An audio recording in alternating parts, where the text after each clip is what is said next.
the writer of the Epistle to the Hebrews is a good exegete.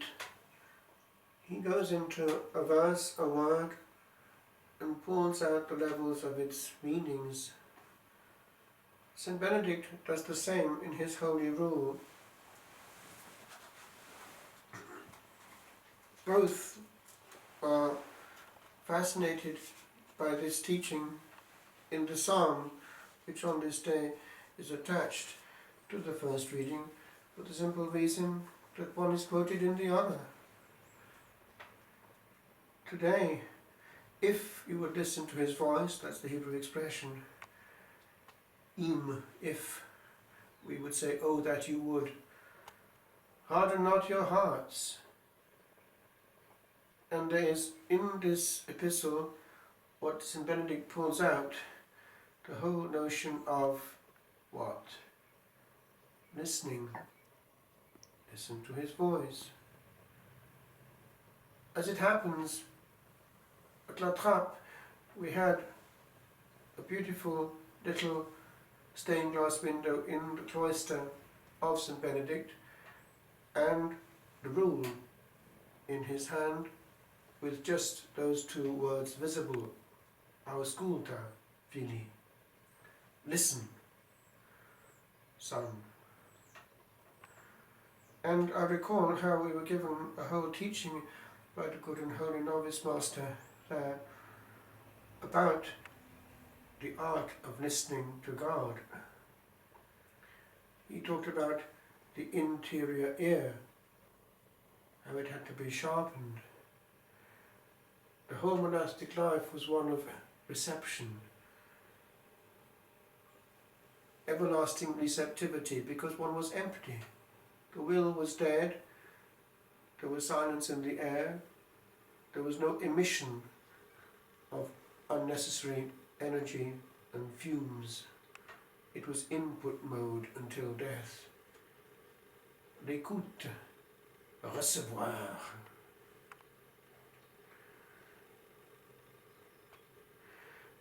And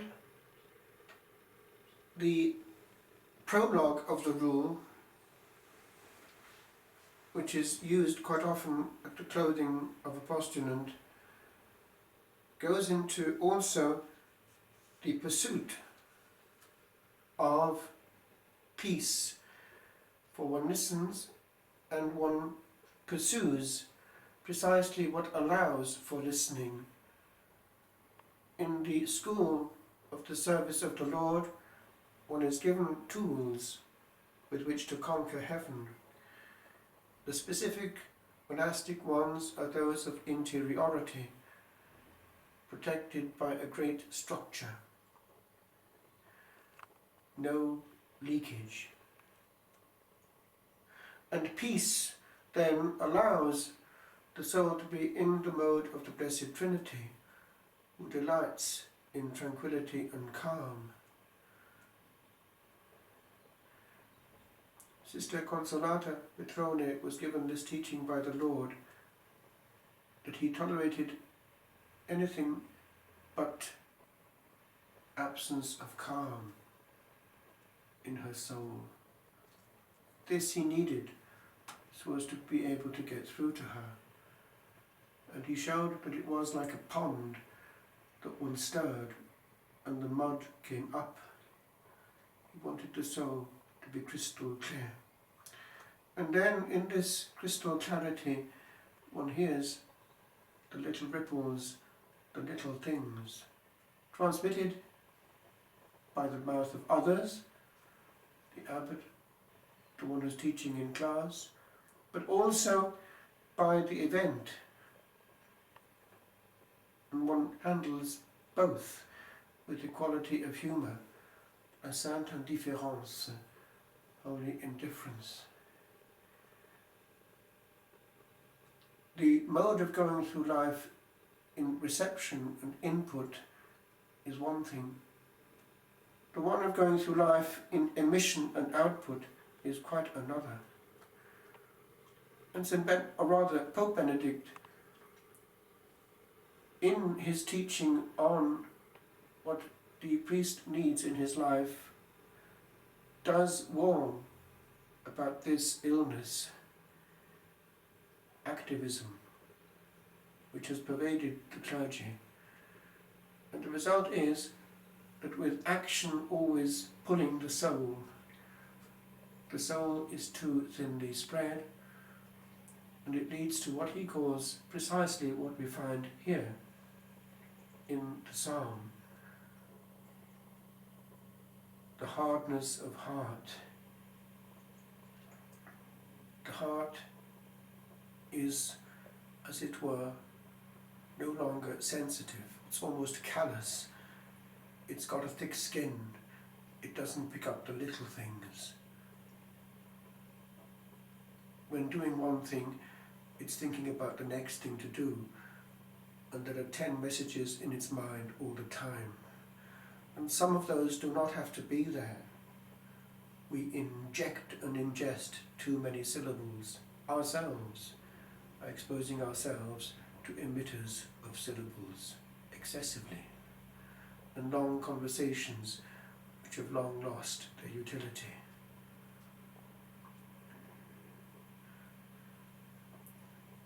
I remember actually on more than one occasion being struck by the difference between preaching to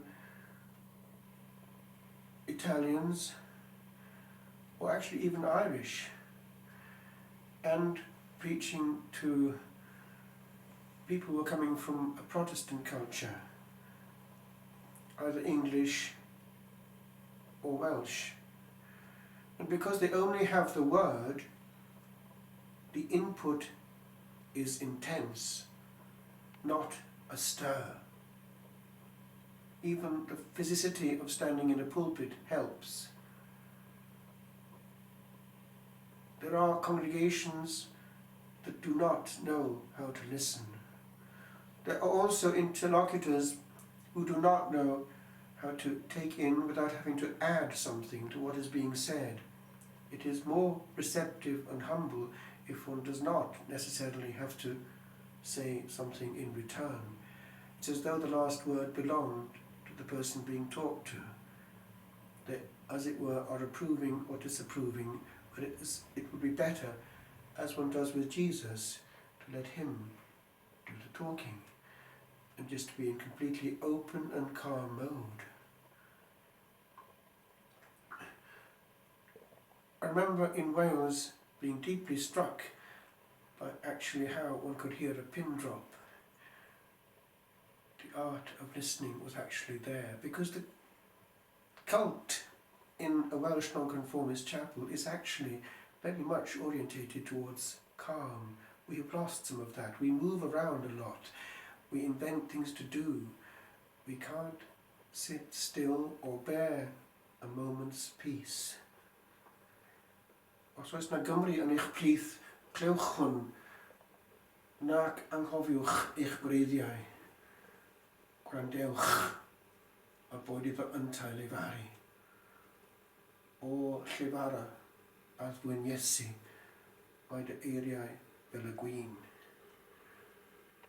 A hymn in Welsh which pleads for a word before the sermon. And because there is a pleading, there is a great likelihood of a reception. A thirsty soul hears it all. A fidgety soul pushes it all away and comes back to what he knows and never goes from his own familiar comfort zone.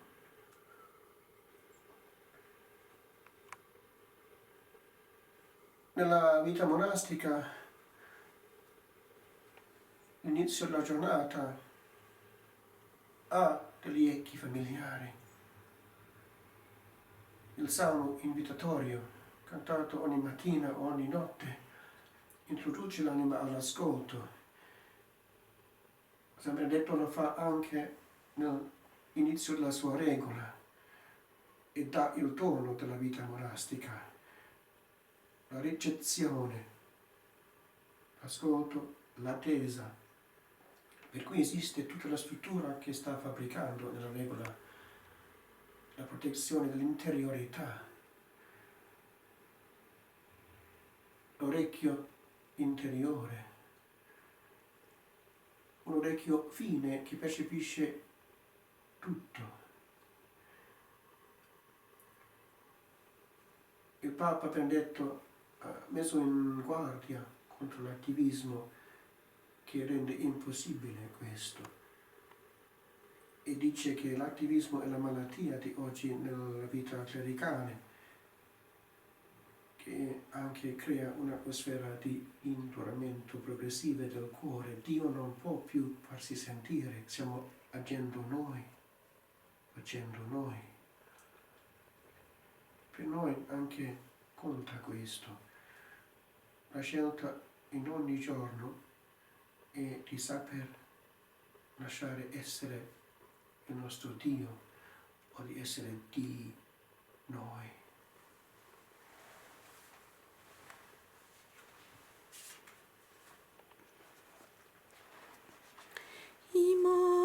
Immacolata Vergine bella di nostra vita, tu sei la stella tra le tempeste, te guida il cuore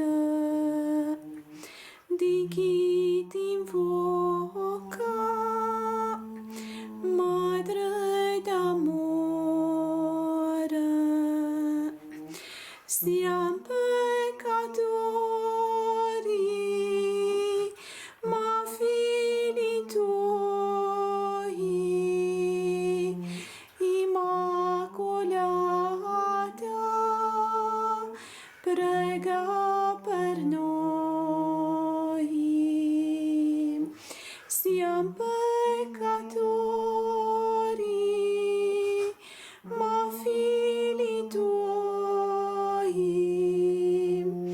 Immacolata, prega per noi.